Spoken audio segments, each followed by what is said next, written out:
May it please the court, opposing counsel. Your honors, the respondent has painted over the truth in this case. This case is not about a fearful individual looking to escape persecution.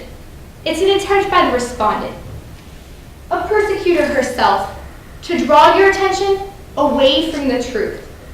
English writer G.K. Chesterton once said, "Art, like morality, consists of drawing the line somewhere." Today, we ask you to draw the line. We know what true persecution looks like. Albert Einstein, both a German and a Jew, was granted asylum in the United States so that he did not have to endure the pain, suffering, and death inflicted during the Holocaust. Over the years, the United States government has opened its doors to countless refugees and individuals being persecuted. Our laws have established specific criteria for asylum so that people do not take advantage of our immigration system. If an applicant, such as the respondent, fails to meet these criteria, we are required by law to draw the line. The respondent had the initial burden of proof in today's case. They had to prove refugee status by a preponderance of the evidence. This could have been done by showing that the respondent suffered past persecution or that the respondent has a well-founded fear of future persecution. Now, neither side is claiming that the respondent has suffered past persecution and the respondent has failed to prove this. The respondent has also failed to prove a well-founded fear of future persecution. Once the respondent dropped out of college and therefore voided her own student visa, she waited 3 months before applying for asylum. She did not indicate that she was fearful of returning to Fredonia. Instead, she showed apathy, missing an appointment with Agent Jules Leonard and showing up late to her second appointment. Now, the respondent claims that vigilantes roam the country of Fredonia, but no one can prove that these vigilantes have intentions to cause the respondent harm, or that these vigilantes are employed by, controlled by, or influenced by the Fredonian government. And finally, the respondent claims that there is a warrant out for her arrest. But, Your Honors, we have not seen this warrant or any legitimate evidence validating that this warrant even exists, and it should not be taken into consideration. Even should a warrant exist, a warrant's purpose is to present people for legal prosecution, not to submit them to religious persecution. Your Honors, with that, the respondent has failed to meet their burden. And not only has the respondent failed to meet their burden, they have made themselves ineligible for asylum because of the respondent's participation in persecution. Pursuant to Title 8 U.S. Code, Section 1101, any alien who ordered, incited, assisted, or otherwise participated in persecution of any person is barred from asylum. You heard from the respondent herself that she infiltrated groups for the sole purpose of handing them over to the former Spree government. After she made these reports, these people would mysteriously move away.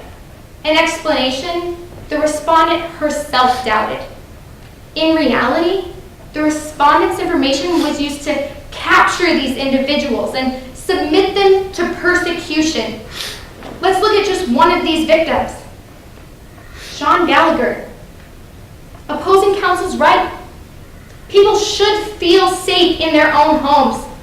But Sean Gallagher was drugged from his home in the middle of the night without explanation.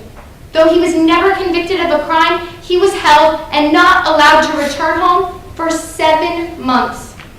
When he did finally return home, his home had been bulldozed over. He's now just getting back on his feet. And his suffering is a result of the respondent's actions. May I remind you, U.S. Code does not require that persecution be voluntarily or even knowingly inflicted. The fact is, the respondent assisted the government in persecution. This is where we draw the line. Now, assuming that the respondent was not eligible for asylum under the persecutor bar, and that they had not already failed to meet their burden, the government now has their own burden to prove. We must prove that there's been a fundamental change in circumstances, and we have proven that today. You heard from Dr. Quincy Wagstaff that circumstances in Fredonia have significantly changed. There is much less violence, and vigilantism poses little to no threat to sprees or to any individual. A year ago, religious leaders for both the Knave and Spree parties met together to resolve differences, and since then, tensions have significantly decreased.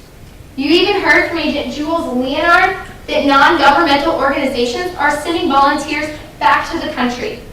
It is clear that the government in Fredonia and the entire country of Fredonia is now safe. We have also shown that relocation within Fredonia would be reasonable. Now, even the respondent who claims that Fredonia is not safe has not given you any testimony or evidence regarding a city other than Trentino.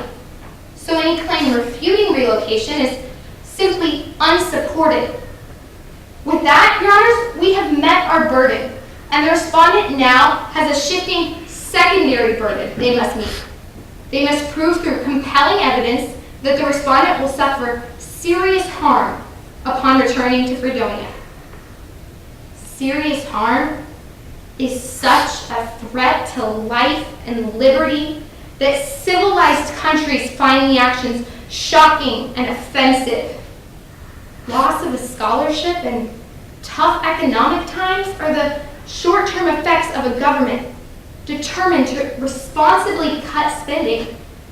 These situations may be unfortunate, but they are in no way indicative of severe harm. Today, we have met our burden, and the respondent has failed to meet theirs. Yet, the participation in persecution alone is enough to bar Jens Kinderhaars from asylum. So today, we ask you to draw the line between those seeking refuge from persecution and those doing the persecuting. To draw the line between claims supported by evidence and the respondent's emotional but unfounded accusations, and to draw the line between disappointing circumstances and persecution. And after doing this, we are confident you'll rule in favor of the government. Thank you.